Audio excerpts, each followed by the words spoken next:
Hello students, welcome to our current affairs session. In today's lecture, we will discuss some important current affairs of 10th of May 2024.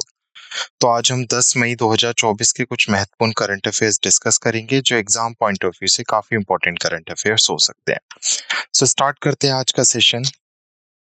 In today's lecture आज की class में सबसे पहले हम start करेंगे कुछ अंतर्राष्ट्रीय समाचार के साथ, कुछ इंटरनेशनल न्यूज डिस्कस करेंगे जिसमें हम अंतर्राष्ट्रीय स्तर पर कोई इंटरनेशनल ऑर्गेनाइजेशन से कोई सबमिट या मीटिंग से रिलेटेड कोई न्यूज बनती है, या फिर अगर किसी इंटरनेशनल ऑर्गेनाइजेशन में कोई अपॉइंटमेंट है, प्रेसिडेंट या प्राइम मिनिस्टर है किसी कंट्री के जिनका अपॉइंटमेंट है, तो उससे रिलेटेड जितनी भी न्यूज बन रही है वो हम कवर करेंगे इंटरनेशनल न्यूज में।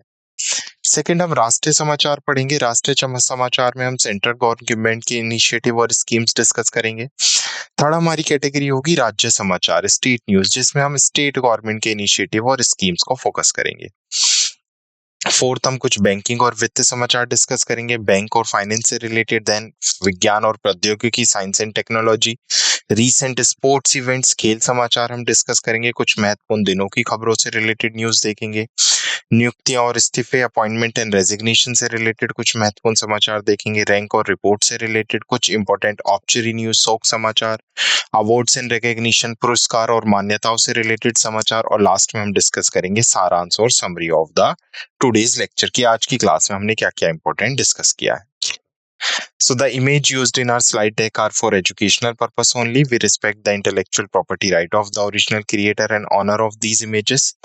If you are the owner of any of the image used in this deck and have any concern or issue, please contact us at sathi@iitk.ac.in and we shall remove the images. हमारे slide deck में उपयोग की गई छवियां केवल शैक्षणिक उद्देश्य के लिए हैं।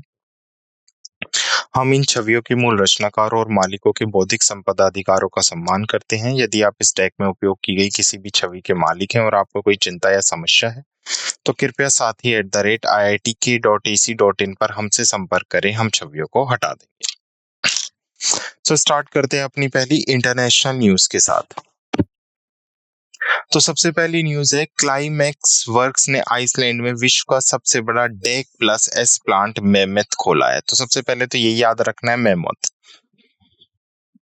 तो ये मेमथ कहां पर खोला गया है? आइसलैंड में स्टैब्लिश किया गया है।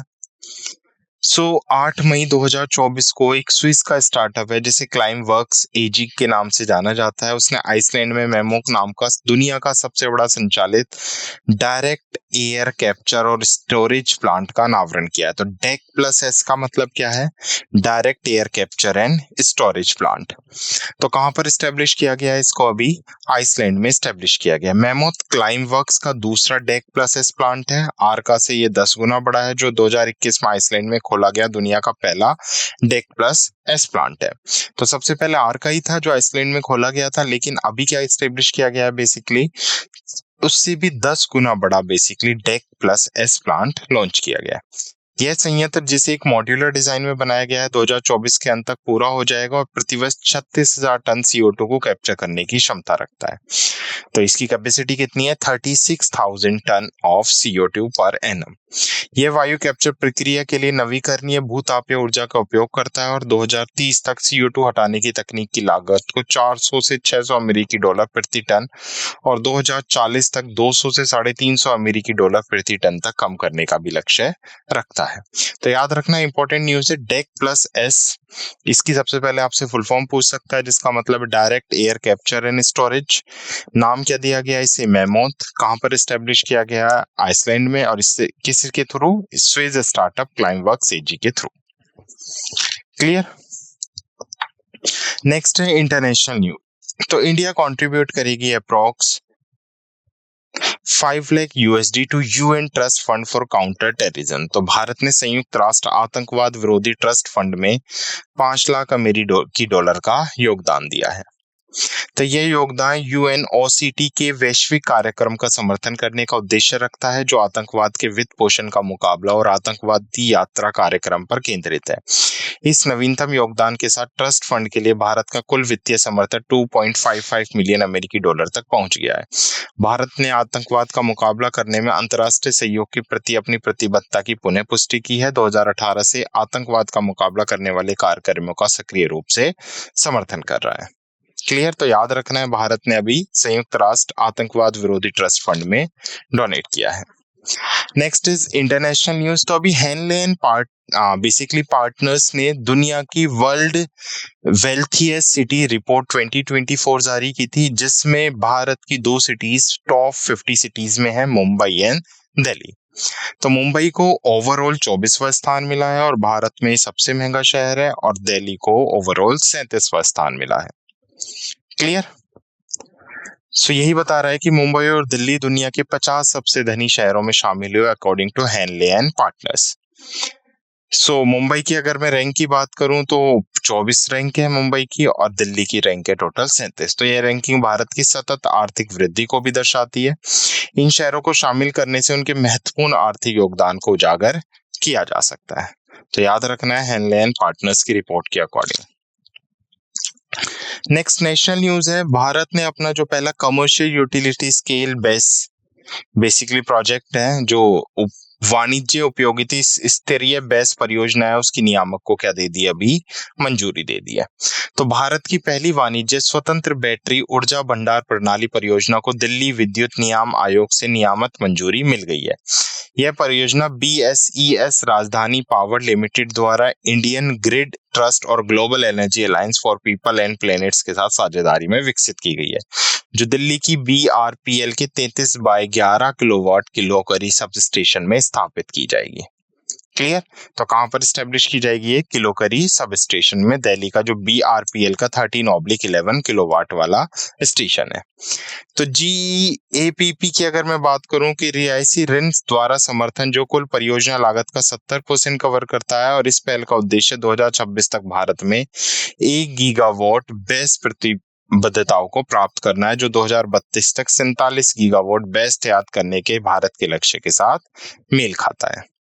तो यह परियोजना 18 से 20 महीने के भीतर संचालन शुरू करेगी और एक स्वच्छ, अधिक टिकाऊ ऊर्जा भविष्य के लिए अत्याधुनिक तकनीक को पेश करेगी, जो प्रति मेगावाट 57.6 लाख रुपए की किफायती वार्षिक दर प्रदान करेगा, जो पिछले मानक से लगभग 55% कम है। क्लियर? नेक्स्ट है स्टेट न्यूज। तो राजस्थान से खोजी गई है नई हरी मकड़ी तो एक new spider, green Linux spider discover की गई है राजस्थान से, जिसका नाम क्या रखा गया है? प्यूसीटिया छपरनजी निर्विन। तो प्यूसीटिया छपरनजी निर्विन क्या है? एक तरह की ग्रीन लाइनेक्स स्पाइडर है, जिसको अभी कहां से डिस्कवर किया गया है? Tal Chhapar wildlife sanctuary Churu Rajasthan से। क्लियर? तो अतुल्य बोर्ड के एक दयारपुर स्थित मकड़ी विशेषज्ञ ने राजस्थान के चूरू जिले के ताल छापर वन्यजीव अभ्यारण्य से एक नई हरी मिक्स मकड़ी प्रजाति की पहचान की है, जिसका नाम प्यूसेटेरिया छापर जीव रेजिन रखा गया है। नई प्रजाति का नाम ताल छापर के नाम पर रखा गया, जहां से निर्मला कुमार और विनोद कुमारी द्वारा खोजा गया था। मकड़ी जो बबूल के पेड़ की हरी पत्तियों पर पाई जाती है, निशाचर होती है और छोटे कीड़ों पर निर्भर करती है। तो कैसी होती है? नॉक्टर्नल होती है और फीड करती है साम इंसेक्ट्स के थ्रू। तो नमूने जयपुर में राजस्थान विश्वविद्यालय की कीट विज्ञान प्रयोगशाला में जमा किए गए हैं और महाराष्ट्र के अमरावती जिले में JD पाटिल सांगलूडकर महाविद्यालय दयापुर में मकड़ी अनुसंधान प्रयोगशाला में पहचाने और वर्णित किए गए हैं। क्लियर? तो याद रखना है, नाम याद रखना, और कहां पर पाई गई है ग्रीन लाइनेक्स स्पाइडर? राजस्थान के चूरू डिस्ट्रिक्ट में ताल छापर वाइल्ड लाइफ सेंचुरी में। नेक्स्ट स्टेट न्यूज से यह है, उत्तराखंड ने वनाग्नि से निपटने के लिए पुरुल लाओ पैसा पाओ अभियान की शुरुआत की है। तो काफी इंपॉर्टेंट इनिशिएटिव है ये, डायरेक्ट पूछ लिया जाएगा पुरुल लाओ पैसा पाओ इनिशिएटिव किसने स्टार्ट किया है? तो उत्तराखंड सरकार ने जंगल की आग से निपटने के लिए पुरुल लाओ पैसा पाओ अभियान की शुरुआत की है। उत्तराखंड के मुख्यमंत्री हैं पुष्कर सिंह धामी, जिन्होंने 8 मई 2024 को रुद्रप्रयाग जिले में अभियान की शुरुआत की। अभियान सार्वजनिक भागीदारी को प्रोत्साहित करता है और इसमें सहकारी समिति, युवा मंगल दल और वन पंचायत शामिल है। इस पहल का उद्देश्य आर्थिक लाभ के लिए चीड़ की सुइयों का उपयोग करके जंगल की आग को कम करना है। तो पिरूल किसको कहा जाता है? जो चीड़ की सुइयां होती हैं, या जो फिर पाइन्स की जो निडल्स होती हैं, उसी को पिरूल कहा जाता है। डन? नेक्स्ट है बैंकिंग एंड फाइनेंशियल न्यूज। तो ये इंडियन कोस्ट गार्ड और Jindal steel and power limited से एमओयू है। तो दो ऑर्गेनाइजेशन है, आईसीजी इंडियन कोस्ट गार्ड और जिंदल स्टील पावर लिमिटेड, जिन्होंने जहाज निर्माण में स्वदेशी सामग्री को, मतलब शिप बिल्डिंग के लिए जो इंडिजीनियस कंटेंट है उसका इस्तेमाल करने के लिए क्या किया है, एक एमओयू किया है। तो एग्रीमेंट हुआ है इंडियन कोस्टल गार्ड और जेएसपीएल के बीच में। इस इनिशिएटिव का पर्पस क्या है, ताकि भारत में ज्यादा से ज्यादा जो शिप बिल्डिंग है उसके सामान को बनाया जा सके। तो समझौता ज्ञापन गुणवत्ता, ग्रेड और आयाम जैसे लाभों को निर्दिष्ट करता है और उत्पाद के निर्माण के लिए इस्पात संयंत्रों को नामित करता है, जिससे आईसीजी शिप बिल्डिंग यार्ड्स के लिए समय पर आपूर्ति सुनिश्चित होती है। सहमति जटिल सुरक्षा चुनौतियों का समाधान करने में सार्वजनिक निजी भागीदारी के महत्व को रेखांकित करती है। समझौते ज्ञापन पर नई दिल्ली में भारतीय तटरक्षक बल के उप महानिर्देशक आईजीएच के शर्मा और जेएसपीएल के मुख्य विपणन अधिकारी एस के प्रधान द्वारा हस्ताक्षर किए गए हैं। तो याद रखना है आईसीजी और जेएसपी के बीच में समझौता। नेक्स्ट बैंक और फाइनेंस से ही है। तो यस बैंक ने अभी क्या किया है, ई बैंक्स के साथ साझेदारी की है ताकि एम्पावर किया जा सके cross border commerce in India. तो भारत में सीमा पार वाणिज्य को सशक्त बनाने के लिए यस बैंक और ई बैंक ने आपस में क्या की है, साझेदारी की है। तो ये साझेदारी सीमा पार भुगतान में ई बैंक्स के वैश्विक अनुभव और यस बैंक की डिजिटल क्षमता का लाभ उठाकर नियामक दिशा निर्देश के अनुरूप स्केलेबल भुगतान समाधान प्रदान कर रही। उसके साथ साथ इसमें यूनिफाइड पेमेंट इंटरफेस और सभी स्थानीय रूप से उपलब्ध नेटवर्कों पर कार्ड जैसे स्थानीय भुगतान विधि की एक व्यापक श्रृंखला शामिल है। सहयोग का उद्देश्य तकनीकी नवाचार और नियामक अनुपालन का लाभ उठाकर भारत और उससे परे व्यापारिक उपभोक्ता और व्यापक डिजिटल पारिस्थितिक तंत्र को लाभ पहुंचाना है। तो याद रखना, यस बैंक और ई बैंक्स ने क्या की है, साझेदारी की है ताकि क्रॉस बॉर्डर कॉमर्स को डेवलप किया जा सके। नेक्स्ट है बैंकिंग एंड फाइनेंस से रिलेटेड न्यूज है। तो NPCI which is national payment corporation of India, जिसे भारतीय राष्ट्रीय भुगतान निगम के नाम से जाना जाता है, उसने अभी भीम आधार पे पर व्यापारिक अधिग्रहण के लिए दिशा निर्देश जारी किए हैं। तो Bhim is Bharat interface for money. तो भीम आधार पे के अधिग्रहण के लिए या व्यापारिक अधिग्रहण के लिए, मर्चेंट एक्विजिशन के लिए अभी एनपीसीआई ने कुछ गाइडलाइंस जारी की हैं। तो देखते हैं एक बार क्या क्या पॉइंट्स बनते हैं इस न्यूज से। तो अधिग्रहण बैंक को व्यापारिक विवरणों की जांच करने, उपयुक्त व्यापारिक श्रेणी कोड आवंटित करने और यह सुनिश्चित करने का निर्देश दिया गया है कि बीएपी सेवा के व्यापारियों पर नगद निकासी लेन देन की अनुमति नहीं है। तो बैंक व्यापारिक गतिविधियों की निगरानी के लिए जिम्मेदार होते हैं, जिसमें ऑनबोर्डिंग, लेन देन निगरानी और प्रशिक्षण शामिल है, और उनके पास व्यापारिक अधिग्रहण के लिए एक बोर्ड अनुमोदित नीति होनी चाहिए। बीएपी पर किसी भी अधिग्रहण बैंक से जुड़े व्यापारिक बायोमेट्रिक प्रमाणीकरण के माध्यम से किसी भी बैंक के ग्राहक से भुगतान स्वीकार कर सकते हैं। नेक्स्ट है बैंकिंग एंड फाइनेंस से ही है। सेबी ने अभी निवेश सलाहकारों के लिए मानकीकृत आवधिक रिपोर्ट अनिवार्य कर दी है। तो जो पीरियोडिक रिपोर्टिंग होगी इन्वेस्टर एडवाइजर्स के लिए, अभी सिक्योरिटी एंड एक्सचेंज बोर्ड ने उसे क्या कर दिया है, मैंडेट कर दिया है। तो 7 मई 2024 को भारतीय प्रतिभूति और विनिमय बोर्ड ने निवेश सलाहकारों को प्रत्येक वित्तीय वर्ष के 30 सितंबर और 31 मार्च को समाप्त होने वाले अर्धवार्षिक अवधियों के लिए आवधिक रिपोर्ट प्रस्तुत करने का आदेश दिया। इन रिपोर्टों में शेयर होल्डिंग पैटर्न्स, आईएएएसबी सदस्यता संख्या, सेबी पंजीकरण संख्या, आय के खिलाफ दर्ज की गई शिकायतें और सोशल मीडिया हैंडल जैसी जानकारी शामिल होंगी। सेबी ने इंडस्ट्रीज स्टैंडर्ड फोरम की सिफारिश के बाद निवेश सलाहकारों द्वारा जानकारी प्रस्तुत करने के लिए एक मानकीकृत आवधिक प्रारूप विकसित किया है। मार्च 31, 2024 को समाप्त होने वाली अर्धवार्षिक अवधि के लिए निवेश सलाहकारों को आईएएएसबी के परिपत्र जारी होने की तारीख से 15 दिन के भीतर आवधिक रिपोर्ट प्रस्तुत करनी होगी। क्लियर? तो सेबी ने निवेश सलाहकारों के लिए मानकीकृत आवधिक रिपोर्ट अनिवार्य की है। नेक्स्ट है बैंक और फाइनेंस है। तो साउथ इंडियन जो बैंक है उसने अभी एक एमओयू साइन किया नदन आर कैपिटल के साथ, ताकि बेंचमार्क सेट करें फाइनेंशियल सेक्टर के अंदर या फाइनेंशियल बेसिकली जो मार्केट है उसके अंदर। तो दो बैंकों का, साउथ इंडियन बैंक ने और उसके साथ साथ नदन आर कैपिटल बैंक ने एक साथ आपस में क्या किया है, साझेदारी की है। इस साझेदारी का पर्पस क्या है? वित्तीय क्षेत्र में नए मापदंड स्थापित करना। तो साउथ इंडियन बैंक लिमिटेड ने नॉर्दर्न आर्क कैपिटल लिमिटेड के साथ एक समझौते ज्ञापन पर हस्ताक्षर किए ताकि ऋण उत्पत्ति, अंडरराइटिंग, वितरण, संग्रह और सुलह प्रक्रिया में प्रयासों को मिलाकर व्यवसायिक संभावनाओं का अन्वेषण और अधिकतम किया जा सके। बैंकों और उत्पत्तिकर्ताओं के बीच निर्बाध ऋण हस्तांतरण को सुविधाजनक बनाने के लिए सह ऋण और साझेदार ऋण गतिविधियों पर समझौता ज्ञापन केंद्रित है। यह सहयोग साउथ इंडिया बैंक और नॉर्दर्न आरके के अनूठे तकनीक प्लेटफॉर्म एनपोस का उपयोग करने की अनुमति देगा, जिससे ऋण उत्पत्ति, अंडरराइटिंग, वितरण और सुलह के लिए कई उत्तराधिकारियों के साथ बातचीत की जा सकेगी। दोनों संगठन वित्तीय उद्योग में अग्रणी नवाचारी समाधान खोजेंगे और नए मानक स्थापित करने का लक्ष्य रखेंगे। क्लियर? तो याद रखना है सिंपली, साउथ इंडियन बैंक का किसके साथ? नॉर्दर्न आर्क कैपिटल के साथ एमओयू साइन हुआ है।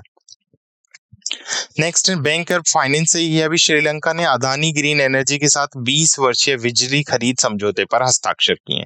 तो अभी श्रीलंका गवर्नमेंट और अदानी जो ऑर्गेनाइजेशन है उसके बीच में एमओयू साइन हुआ है। तो मन्नार और पुनेरी में पवन ऊर्जा स्टेशनों के विकास का समझौता भी इस एग्रीमेंट में शामिल है और इसके साथ साथ जो श्रीलंका है वो अडानी से 20 वर्ष तक लगातार क्या खरीदेगा? बिजली। अडानी ग्रीन को उत्पन्न की गई बिजली के लिए प्रति किलोवाट घंटा 8.2% सेट प्राप्त होंगे। श्रीलंकाई कैबिनेट ने 7 मई 2024 को इस समझौते को मंजूरी दी है। क्लियर? नेक्स्ट बैंक और फाइनेंस की न्यूज है, आरबीआई की जी-सैक पुनर्खरीद परिणाम और बाजार गतिशीलता। तो RBI G sec buy sell result and market dynamics. तो भारतीय रिजर्व बैंक ने सरकारी प्रतिभूति, जिन्हें जी-सैक्स के नाम से, गवर्नमेंट सिक्योरिटीज के नाम से जाना जाता है, उनकी पुनः खरीद की है। 17,384.552 करोड़ के प्रस्ताव प्राप्त हुए, जिसमें केवल 10,513 करोड़ रुपए ही स्वीकार किए गए। बाय बैंक के लिए अधिसूचित राशि 40,000 करोड़ थी।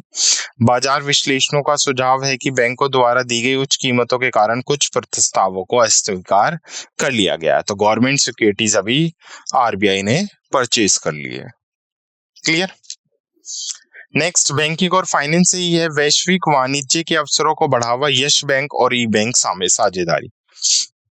तो ये न्यूज जस्ट हमें अभी हमने देखी है कि यस बैंक ने क्या किया है, जो कमर्शियल अपॉर्चुनिटीज हैं ग्लोबली उसे एनहेंस करने के लिए, बढ़ाने के लिए किसके साथ? ई बैंक्स के साथ साझेदारी की है। क्लियर? तो ये साझेदारी सीमाहीन, सीमा पार लेन देन को सुगम बनाएगी और भारत में व्यापारियों और ग्राहकों के लिए वैश्विक वाणिज्य के अवसर का विस्तार होने की भी उम्मीद है। नेक्स्ट है, एसबीआई Q4 रिपोर्ट में मजबूत प्रदर्शन और बेहतर परिसंपत्ति गुणवत्ता पर प्रकाश डाल रहा है। तो स्टेट बैंक ऑफ इंडिया ने Q4 के लिए अभी अपनी रिपोर्ट जारी की है। तो देखते हैं एक बार क्या है। तो स्टेट बैंक ने 20,698 करोड़ का अपना सबसे बड़ा तिमाही शुद्ध लाभ दर्ज किया है। गैर ब्याज आय में वृद्धि और प्रभावी लागत प्रबंधन के कारण मजबूत प्रदर्शन हुआ है। संपत्ति प्रावधानों में भी एक अनुकूल समायोजन हुआ है। रिपोर्ट एसबीआई की बेहतर संपत्ति गुणवत्ता और वित्तीय स्वास्थ्य को भी उजागर करती हैं। तो याद रखना है, एसबीआई की Q4 रिपोर्ट में मजबूत प्रदर्शन और बेहतर परिसंपत्ति गुणवत्ता पर प्रकाश डाला है। Clear? Next banking and finance ही है। तो अभी क्या हुआ है, भारत की जो फिस्कल डेफिसिट है उसकी रिपोर्ट जारी की गई है, जिसमें बताया गया है कि भारतीय वित्तीय अपघटन 23-24 घाटा और राजस्व में क्या हुई है, जो डेफिसिट है और रेवेन्यू है उसमें वृद्धि हुई है। तो मार्च 2024 को समाप्त होने वाले वर्ष के लिए भारत का राजकोषीय घाटा अनुमान से बेहतर होने की उम्मीद है। घाटा अनुमानित 17.35 ट्रिलियन रुपए से थोड़ा बेहतर होने की उम्मीद है। बढ़ी हुई कर प्राप्ति और मजबूत गैर कर राजस्व इस आशावादी दृष्टिकोण में योगदान करते हैं। राजकोषीय घाटे के संबंध में आधिकारिक घोषणा 31 मई को निर्धारित है। नेक्स्ट बैंक एंड फाइनेंस से ये है, ईडाई से क्वेश्चन है। ईडाई अभी स्टैब्लिश कर रही है गुजरात गिफ्ट सिटी में अपनी सहायक कंपनी।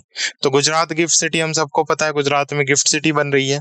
तो वहीं पे जो हमारी ईडाई है, इरेडा है बेसिकली, एडा क्या कर रही है, अपनी एक न्यू सब्सिडरी जिसका नाम क्या है, IREDA global green energy finance IFSC limited, उसको इस्टेब्लिश करेगी। ये इसकी पूरी तरह से क्या होगी, सब्सिडरी होगी, जिसके मोर देन 50% शेयर किसके पास होंगे, इरेडा के पास होंगे।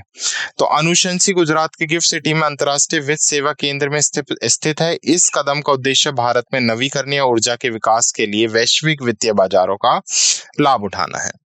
यह नई और नवीकरणीय ऊर्जा मंत्रालय के उद्देश्यों का समर्थन करने की भी उम्मीद है। क्लियर? नेक्स्ट है भारतीय एंटरप्राइजेस ने 663 करोड़ में आईसीआईसीआई लोम्बार्ड के शेयर बेचे। तो अभी क्या किया है, जो भारतीय एंटरप्राइजेस है उसने अपने शेयर्स यानी कुछ परसेंट शेयर्स जो उसके आईसीआईसीआई बैंक लोम्बार्ड में थे उसको 663 करोड़ में बेच दिया है। तो जो भारतीय एंटरप्राइजेस है उसके आईसीआईसीआई लोम्बार्ड में हिस्सेदारी के बाद जो शेयर है वो 2.43% से घटकर लगभग कितने हो गए हैं, 1.63% रह गए हैं।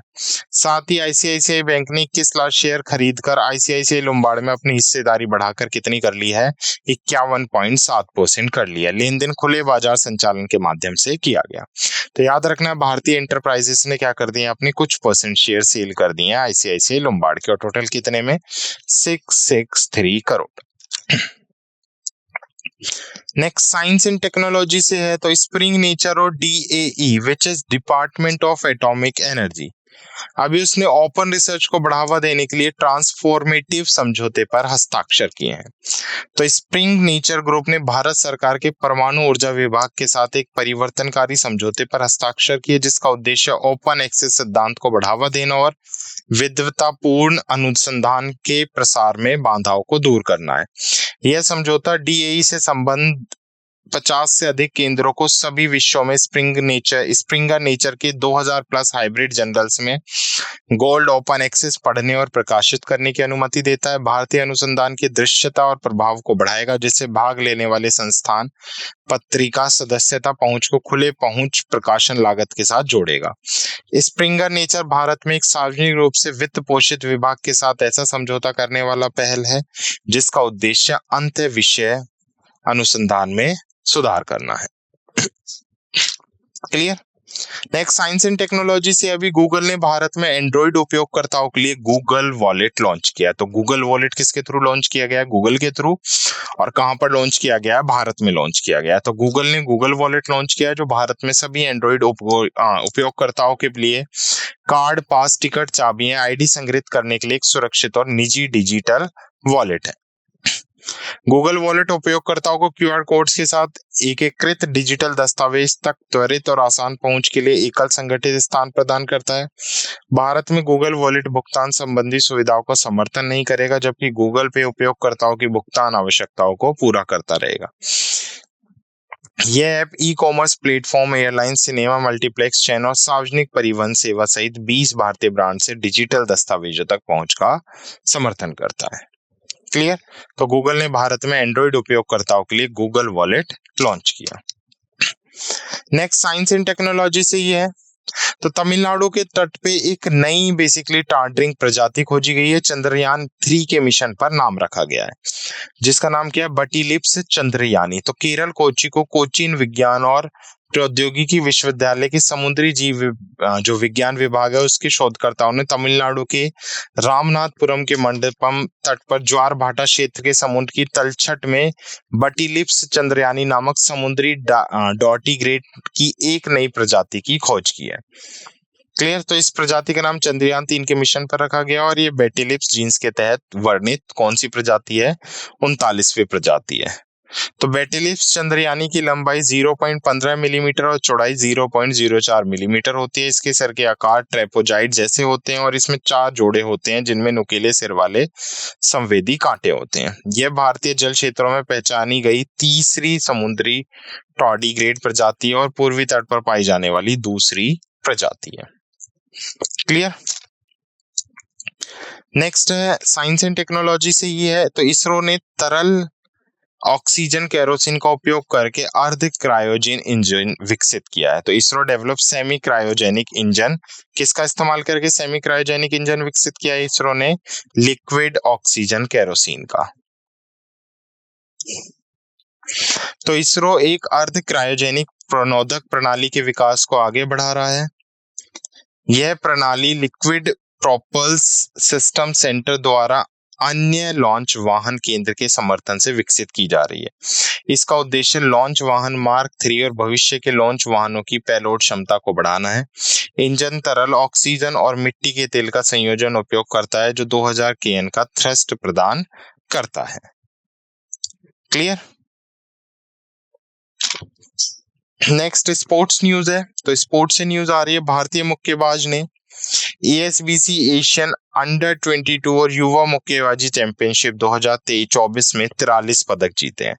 तो इंपॉर्टेंट न्यूज है स्पोर्ट्स इवेंट से। तो भारतीय मुक्केबाजी टीम ने 25 अप्रैल से 8 मई तक जो अस्ताना कजाकिस्तान में अभी एशियन मुक्केबाजी परिसंघ हुई है और एशियन अंडर 22 और युवा मुक्केबाजी चैंपियनशिप 2024 हुई है, उसमें कुल कितने पदक जीते हैं? टोटल 43 पदक जीते हैं।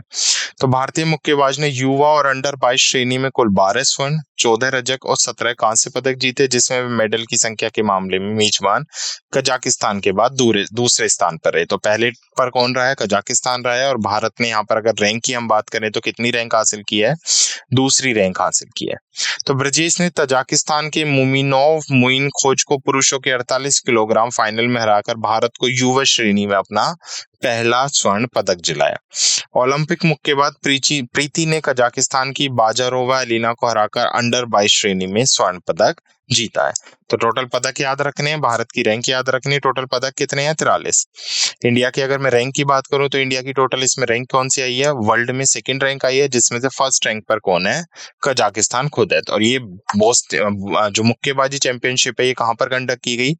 अस्ताना कजाकिस्तान में कंडक्ट की गई, जिसमें 12 स्वर्ण, 14 रजक और 17 कांस्य पदक भारत ने जीते हैं। नेक्स्ट स्पोर्ट्स न्यूज है, अमूल बना श्रीलंका पुरुष क्रिकेट टीम का आधिकारिक प्रायोजक T20 वर्ल्ड कप 2024 के लिए।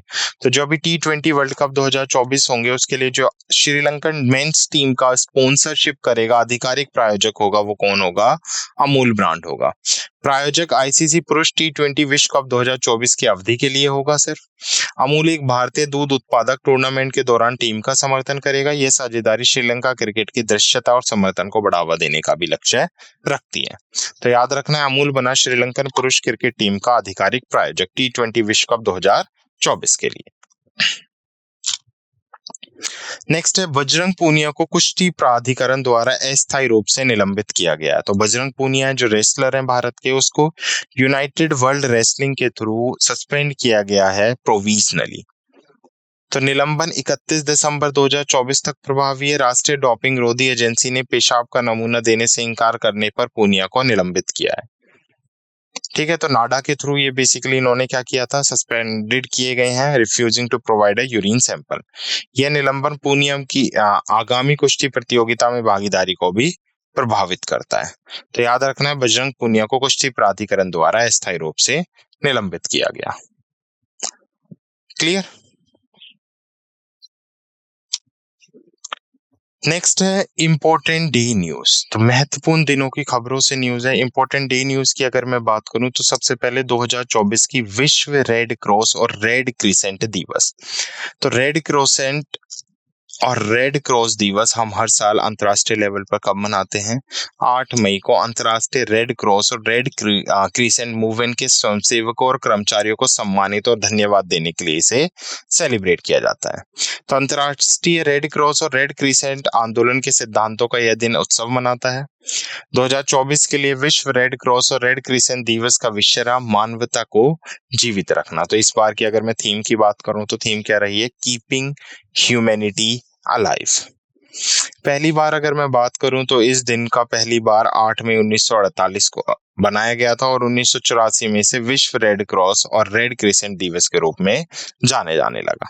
तो पहली बार तो 8 मई 1948 को मनाया गया था, लेकिन इसका नाम ऑफिशियली कब दिया गया इसे? विश्व रेड क्रॉस और रेड क्रिसेंट दिवस, तो 1984 में। क्लियर? नेक्स्ट है विश्व थैलेसीमिया डे। तो 8 मई को ही हम क्या करते हैं? थैलेसीमिया जो ब्लड डिसऑर्डर होता है उसके बारे में अवेयरनेस फैलाने के लिए, लोगों को उसके बारे में जागरूकता लाने के लिए इस दिन को सेलिब्रेट करते हैं। यह दिन वैश्विक थैलेसीमिया समुदाय का उत्सव मनाता है और इस स्थिति से पीड़ित लोगों के लिए निदान और उपचार की समान स्वास्थ्य सेवा पहुंचाने की वकालत करता है। 2024 के लिए अंतर्राष्ट्रीय थैलेसीमिया दिवस का विषय रहा है जीवन को सशक्त बनाना, प्रगति को अपनाना, सभी के लिए सम्मान और सुलभ थैलेसीमिया उपचार। थैलेसीमिया इंटरनेशनल फाउंडेशन द्वारा 1994 में जॉर्ज एंग्लोज की स्मृति में इस दिन की स्थापना की गई थी, जो TIF के अध्यक्ष और संस्थापक पेनोस एंग्लोज के पुत्र थे। क्लियर? नेक्स्ट इंपॉर्टेंट डेज में अंतरराष्ट्रीय अर्गानिया डे दिवस। तो इंटरनेशनल डे ऑफ अर्गेनिया, तो 10 मई को हमने क्या सेलिब्रेट किया है, अर्गानिया जो ट्री है उसके बेसिकली सम्मान में हमने इस दिन को हर साल 10 साल मई को बनाने का निश्चय लिया है। तो ये मोरक्को की एक प्राचीन प्रजाति होती है अर्गन। अर्गन पेड़ का लगभग 80 मिलियन वर्षों से उग रही है और स्थानीय अर्थव्यवस्था और पर्यावरण में इनका काफी महत्वपूर्ण योगदान है। तो इसीलिए इनके बारे में अवेयरनेस फैलाने के लिए ये दिन सेलिब्रेट किया जाता है। सो इस उत्सव का उद्देश्य पेड़ों के लाभों और इसके सामने आने वाली चुनौतियों के बारे में जागरूकता बढ़ाना है। क्लियर? तो अंतर्राष्ट्रीय अर्गानिया दिवस 2024। नेक्स्ट है अपॉइंटमेंट एंड रेजिग्नेशन से न्यूज है। तो एलएनटी ने अभी क्या किया है, आर शंकर रमन को अपना प्रेसिडेंट, अपना अध्यक्ष नियुक्त किया है। तो आर शंकर रमन जो वर्तमान में एलएनटी के पूर्णकालीन निर्देशक और सीएफओ हैं, अभी उनको अध्यक्ष पद पर पदोन्नत किया गया है। प्रमोशन के बावजूद रमन पूर्वकालीन निर्देशक और सीएफओ के रूप में अपनी भूमिका जारी रखेंगे। यह पदोन्नति एलएनटी की रणनीतिक नेतृत्व पुनर्गठन का हिस्सा है। रमन के व्यापक अनुभव से कंपनी की वृद्धि को और बढ़ावा मिलने की भी उम्मीद है। तो एसबीआई जनरल इंश्योरेंस ने जया त्रिपाठी को हेड ऑफ की रिलायंस ग्रुप नियुक्त किया है। तो एसबीआई जनरल इंश्योरेंस ने जया त्रिपाठी को रिलायंस ग्रुप की प्रमुख नियुक्त किया है। त्रिपाठी नए व्यवसायिक अवसरों साझेदारी के विस्तार पर ध्यान केंद्रित करेंगी। यह बिक्री टीम की वृद्धि को भी संचालित करेगी और साझेदारी संबंधों को गहरा करेगी। उसकी भूमिका कंपनी की लाभप्रदता और बाजार में उपस्थिति को बढ़ाने का भी लक्ष्य रखती है। नेक्स्ट रैंक एंड रिपोर्ट से न्यूज है। भारत जापान को पीछे छोड़कर दुनिया का तीसरा सबसे बड़ा सौर ऊर्जा उत्पादक बन गया है। तो इंपॉर्टेंट न्यूज है, अभी क्या नाम है, ग्लोबल इलेक्ट्रिसिटी रिव्यू 2024 रिपोर्ट जारी की गई बाय एम्बर इंडिया, जिसमें एम्बर द्वारा बताया गया कि भारत ने 2023 में जापान को पीछे छोड़ते हुए 113 टेरावाट घंटा सौर ऊर्जा का उत्पादन कर दुनिया का तीसरा सबसे बड़ा सौर ऊर्जा उत्पादक देश बन गया, जबकि जापान 110 टेरावाट पर आवर का उत्पादन करता है। भारत की सौर ऊर्जा उत्पादन 2015 में 0.5 से 2023 में 5.8% तक 17 गुना बढ़ गई, जबकि पवन ऊर्जा उत्पादन भी 2.5 से 4.2% तक बढ़ गया है। भारत ने 2023 में सौर ऊर्जा उत्पादन में विश्व में चौथा सबसे बड़ी वृद्धि दर्ज की, जो चीन, संयुक्त राज्य अमेरिका और ब्राजील के बाद है। मई 2024 तक सौर ऊर्जा से स्थापित विद्युत क्षमता का 18% होने के बावजूद वार्षिक उत्पादन का केवल 6.66% ही सौर ऊर्जा से आया है। क्लियर? तो भारत जापान को पीछे छोड़कर दुनिया का तीसरे बड़ा सौर ऊर्जा उत्पादक बन गया है।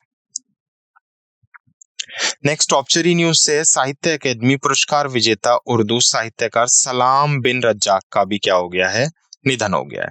तो प्रसिद्ध उर्दू साहित्यकार और साहित्य अकादमी पुरस्कार विजेता थे शेख अब्दुल रहमान अब्दुल रज्जाक, जो अपना उपन्यास सलाम बिन रज्जाक के नाम से जाने जाते थे। अभी उनका 83 वर्ष की आयु में निधन हो गया। तो 1941 में महाराष्ट्र के रायगढ़ जिले के पनवेल में जन्मे उन्होंने 1962 में साहित्य पत्रिका शायर में अपना पहला लघु कहानी प्रकाशित की। उसने 3 लघु कथा संग्रहालय लिखे, जो उर्दू में और एक हिंदी में, और मराठी कथा साहित्य का उर्दू में अनुवाद किया। उनकी 4 दर्जन से अधिक कहानियां और ऑल इंडिया रेडियो पर प्रसारित हो चुकी हैं और 1 दर्जन से अधिक कहानियां स्कूल, कॉलेज और विश्वविद्यालय के छात्रों के पाठ्यक्रम में शामिल है। नेक्स्ट अवार्ड एंड रिकॉग्निशन से है, पवन सिंधी को global pride of Sindhi award 2024 से सम्मानित किया गया है। तो पवन सिंधी को global pride of Sindhi award 2024 प्राप्त हुआ है। पुरस्कार समारोह में प्रतिष्ठित संत, महात्मा और साधु उपस्थित थे। श्री सिंधी को समाज में उनके उल्लेखनीय योगदान के लिए पहचाना गया। यह पुरस्कार मानवता की सेवा के प्रति उनकी समर्पण को सम्मानित करता है। क्लियर? तो ये थे कुछ हमारे इंपॉर्टेंट करंट अफेयर्स जो हमने 10th मई 2024 के डिस्कस किए। Now let's quick revise the session through summary. तो सबसे पहले हमने कुछ इंटरनेशनल न्यूज देखी। इंटरनेशनल न्यूज में हमने देखा कि जो क्लाइमवर्क्स है उसने ओपन किया है वर्ल्ड का largest deck plus S planet, जिसका नाम क्या है, मैमूथ। और कहां पर ये आइसलैंड में स्टैब्लिश किया गया है ये प्लांट। और इससे पहले वो एक और कर चुके थे, लेकिन ये सेकंड प्लांट है जो स्टैब्लिश किया गया है, बट लार्जेस्ट प्लांट है। सेकंड, भारत ने UN trust fund counter terrorism को $5 लाख USD का कंट्रीब्यूशन दिया है।